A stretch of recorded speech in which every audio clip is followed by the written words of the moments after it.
aluno terceiranista, estamos aqui mais uma vez, meu nome é professora Joyce e hoje vamos dar continuidade a um estudo que você em casa já deve ter feito, já deve ter visto alguma coisa a respeito, que é sobre a ONU. Temos que ter uma noção de como a ONU é estruturada, por quê? Porque ela é um organismo internacional que tem direta relação com os viés político, econômico, social e cultural do planeta. Sempre que se fala em termos de mundo, se fala de algum aspecto ligado à ONU. Por isso que é importante estudarmos. Para isso, vamos observar uma conotação da formação da ONU a partir da Segunda Guerra Mundial. Nisso, vamos puxar a perguntinha: qual a importância da ONU para as nações? Ela vem de uma conotação histórica a partir da Segunda Guerra Mundial e que se estabeleceu com o viés de olhar para o mundo de maneira diferenciada. Quando, durante o processo da Segunda Guerra Mundial, muitas fronteiras foram ultrapassadas no que diz respeito ao respeito dos direitos humanos, a forma do tratamento com determinados elementos de diversos países, então se viu a necessidade de ter um organismo supranacional que olhasse de maneira externa ao que estava acontecendo e tivesse um poder de ação de talvez neutralizar, sancionar ou até organizar sistemática entre os países, até estabelecer mecanismos para viabilizar conversas entre os países. Esse organismo surgiu como ONU, Nações Unidas. Ela antes tinha o nome de Liga das Nações, mas não tinha essa conotação tão ampla. Foi com o nome Organização das Nações Unidas que remete à palavra nações, onde você identifica como sendo uma organização a partir de uma trajetória histórica única, em que as pessoas se identificam como nação, é que se estabeleceu uma linha mais ampla de raciocínio. Por isso, até a escolha do símbolo que dá essa noção de amplitude e generalidade ao contexto da ONU. Nisso, vamos observar os objetivos que a ONU tem a partir dessa evolução histórica. Obviamente, manter a paz e a segurança, desenvolver relações amistosas entre os países, realizar cooperação internacional a nível político, econômico e social, além de harmonizar e associar a ação entre os povos, de maneira a concretizar esse processo de comunicação que é a globalização, mas dentro de um aspecto humanitário, preservando a identidade e não tentando homogeneizar ninguém. Dentro disso, vamos observar que foi instituída uma Declaração Universal dos Direitos Humanos. Nessa declaração, obviamente, como o próprio nome já diz, a sensação de equilíbrio, igualdade e acesso é muito forte. Então, não precisa você ler a Declaração Universal dos Direitos Humanos para entender que ela basicamente tem a finalidade de garantir os direitos básicos do homem, que estão assentados nas necessidades, obviamente, fisiológicas e também nas necessidades culturais e econômicas para a sua sobrevivência e transcorrer o período de sua vida da maneira mais tranquila possível. Para isso, vamos fechar com uma atividade para ver se vocês me entenderam. Essa atividade diz o seguinte: na ONU existem 4 organismos permanentes de direitos humanos. Sobre esse tema, responda se os direitos humanos sempre existiram ou é uma criação recente. De onde vem essa ideia? Pense um pouquinho, eu falei da declaração, mas vocês acham que isso é do pós-guerra ou já vinha anteriormente? Vamos pensar um pouquinho, voltamos já já.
Ok, alunos, retomamos para observar o que vocês escreveram.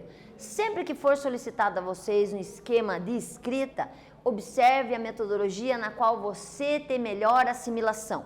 Pode ser um texto descritivo, pode ser em formato de itens, pode ser um mapa conceitual. Escolha aquela metodologia na qual você consegue se expressar melhor e, mais ainda, consegue ter um entendimento do conteúdo a ser assimilado. Aproveite para desenvolver essa metodologia, que um novo mecanismo no qual você faça ele, faz com que você entenda melhor o que você está aprendendo.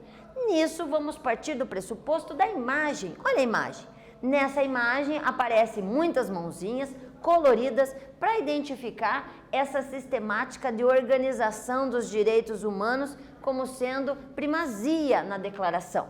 E nessa Declaração dos Direitos Universais do Homem, nós percebemos o seguinte, que ela é recente sim, no que diz respeito à escrita. Talvez de uma forma isolada, mais organizada, países, nações já vinham com sua estrutura histórica desenvolvendo algumas sistemáticas e alguns conteúdos inerentes a esse respeito pelas necessidades básicas do ser humano, sejam elas de ordem fisiológica, cultural, política ou econômica. Mas claro que com a conotação de globalização em que nós vivemos, há uma necessidade de uma normativa, de uma organização geral para todos, do que é o bem para todos. Por isso, a Declaração Universal dos Direitos Humanos, ela vem a partir de 1948, junto com a formatação da ONU. Então, se observarmos em termos históricos, é do século XX, ou seja, extremamente recente.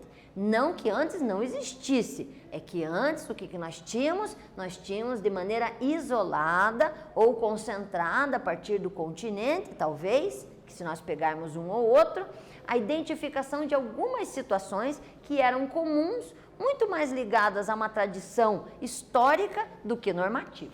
Para isso, vamos observar o Conselho de Segurança, que é uma organização que vincula, organiza e literalmente determina a finalização de qualquer metodologia de acesso à votação na ONU.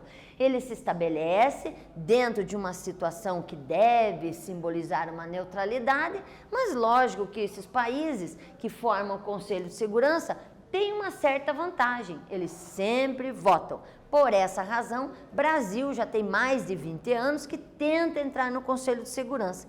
Como entrar no Conselho de Segurança agora? Quem foi o primeiro formador do Conselho de Segurança foram os países que, pós-final da Segunda Guerra Mundial, organizaram o processo que deflagrou o fim da Segunda Guerra Mundial, organizou os julgamentos subsequentes e determinou essa organização. Ou seja, eram os que estavam mais organizados e estabilizados no pós-guerra. Já Brasil, nesse momento, não era assim, por isso não entrou. Agora tenta entrar para ter essa soberania no que diz respeito a participar de todas as assembleias, mas ainda não conseguiu. Mas o que percebemos é aqui, nesta imagem, que nós temos então as pessoas do Conselho de Segurança dispersos numa das salas de Assembleia da ONU, e aqui nós temos alguns representantes que, por sistema de rodízio, fazem parte dessa votação neste momento. Importante, o Conselho de Segurança é formado por 15 membros, desses 15, como eu frisei várias vezes, 5 são permanentes e 10 são rotativos. Os membros são aqueles que vencedores, entre aspas, não gosto muito do termo vencedores, mas achei que era o que mais encaixava nesse momento. Estavam um pouco mais equilibrados no pós-Segunda Guerra. São eles, Estados Unidos, Grã-Bretanha, no caso o Reino Unido, logicamente com o viés mais europeu, por isso Grã-Bretanha, Irlanda do Norte, China, Rússia e França. Esses são permanentes, eles sempre votam, seja através de um dos seus representantes, o que é também muito visível. Eles têm vários representantes, porque dentro da ONU, se você for olhar, temos várias siglas, várias instituições. Então, temos vários representantes de vários países para se dividir em todo o universo da Assembleia da ONU. Os membros rotativos são escolhidos dentro dessa categorização de rodízio para que se estabeleçam uma circulação o mais democrática possível. Para isso, agora, fechamos esse bloquinho com mais um quiz. Nele, observe, a ONU deve exercer um papel relevante na resolução de conflitos, podendo, inclusive, praticar ação coercitiva para a busca da paz. Coercitiva no sentido de impositiva, mas firme mesmo. Isso é certo ou errado? Pense um pouquinho aí.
Então vamos lá, alunos, vamos observar o seguinte, a frase indica a ação coercitiva, um pouco mais rigorosa, um pouco mais firme. Isso é certo ou errado? Opa, pulou.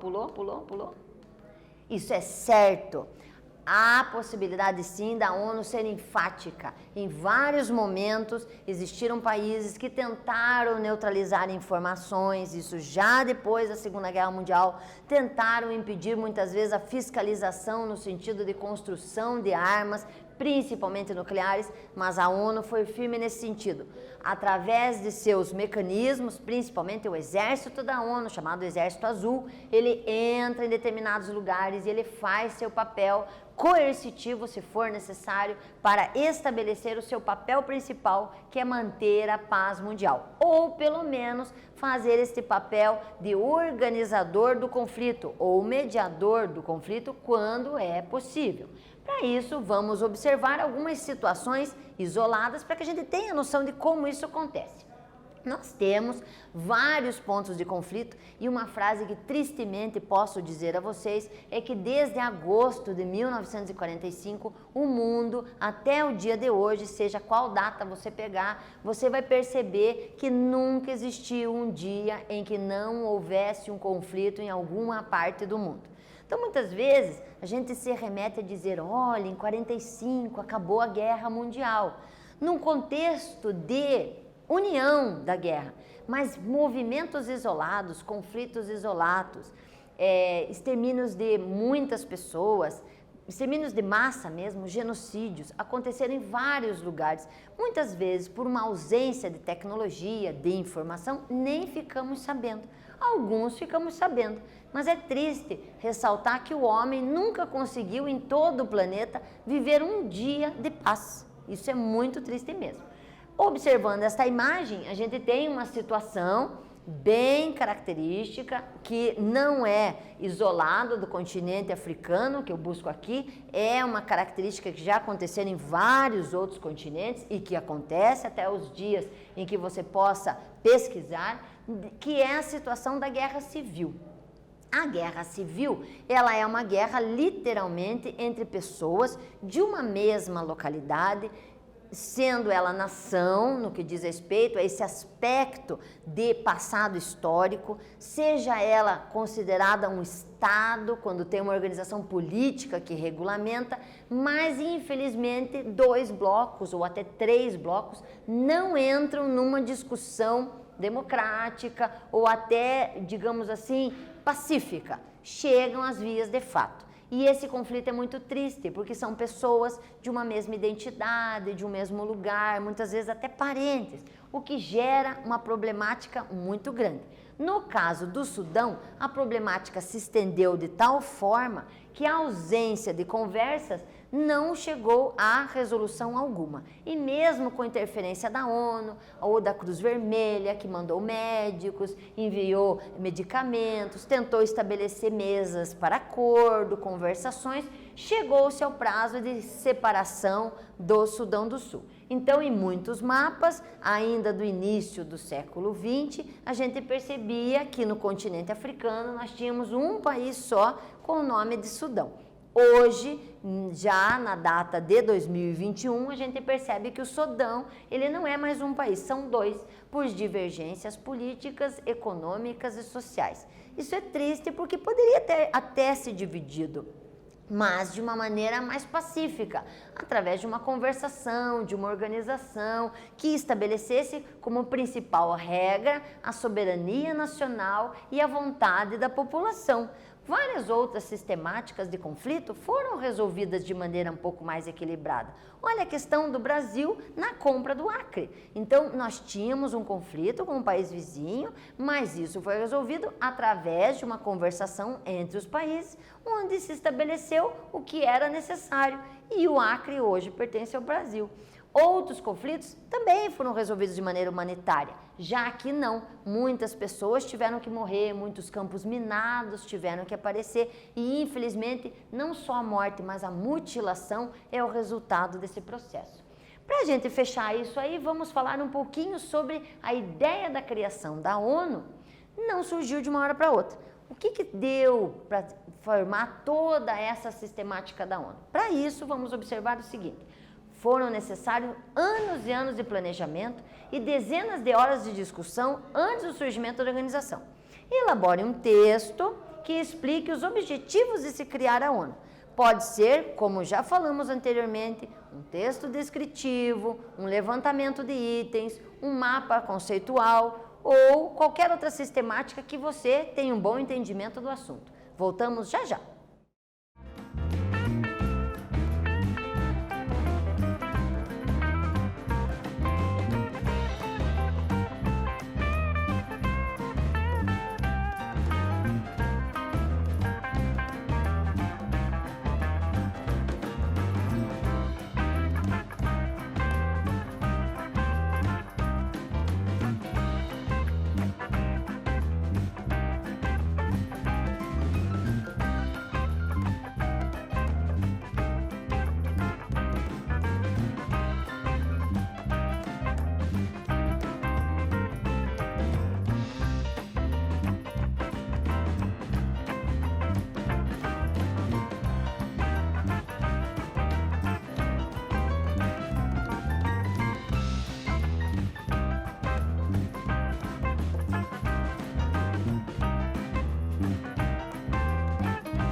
Então, alunos, vamos verificar se vocês fizeram acertadamente. Veja que aqui é só uma sugestão de resposta, vocês podem elencar outras situações. Então, nós vemos que a criação da ONU, ela remete da Segunda Guerra Mundial, final da Segunda Guerra Mundial, a partir de 1945, onde se tinha como principal objetivo impedir novos conflitos armados na mesma proporção da Segunda Guerra Mundial. E que, logicamente, além da situação pós-guerra, outras pautas foram interessantes e foram se inserindo gradativamente para tentar restabelecer ou estabelecer um equilíbrio econômico, social, político ou até cultural para o planeta como um todo. Ok? Na perspectiva de ONU ainda, temos algumas situações a serem resgatadas. Esta aqui é uma das mais interessantes. O papel da ONU foi se diversificando de tal forma que em determinado momento, e a partir de várias conferências, que intercessionistas são matérias ótimas para você fazer uma resgatada, pesquisa um pouquinho sobre o protocolo de Estocolmo, protocolo de Kyoto, várias reuniões foram feitas no mundo com vários viés. Viés do cunho do desenvolvimento sustentável, viés do sentido de manutenção do meio ambiente, viés no sentido de emissão cada vez menor de gases tóxicos. Então, várias reuniões foram feitas a partir da busca pela melhoria da qualidade de vida no mundo. A ONU não podia ficar fora dessa discussão e elegeu alguns pilares para se atingir o objetivo do desenvolvimento sustentável. O desenvolvimento sustentável passou por várias modificações, mas hoje busca pensar em algo sustentável, não parando o crescimento, não parando a obtenção de melhorias, mas sim usando com sabedoria e ciente dos prós e contras.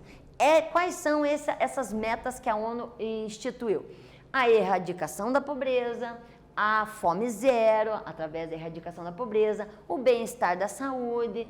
O quarto item, educação de qualidade. O quinto item, igualdade de gênero. O sexto item, água potável. Sétimo, energia limpa. Oitavo, o transporte e também a transposição de um crescimento igualitário. O nono, indústria, inovação e tecnologia. O décimo, redução das desigualdades. O 11º, cidades sustentáveis. 12, consumo e produção sustentáveis ou responsáveis. 13, ação contra a mudança do clima global.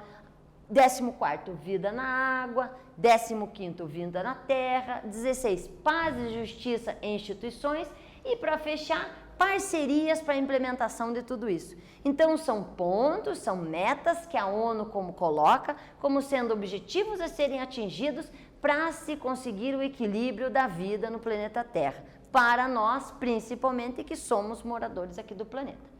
Para a gente observar que hoje vimos várias características da ONU e fechamos com os seguintes aspectos. O conceito da ONU no aspecto histórico, a visualização dos itens a serem observados e relatados na ONU e com o elencar de algumas metas para o chamado desenvolvimento sustentável. Espero que tenha atingido o meu objetivo com vocês e até um próximo encontro.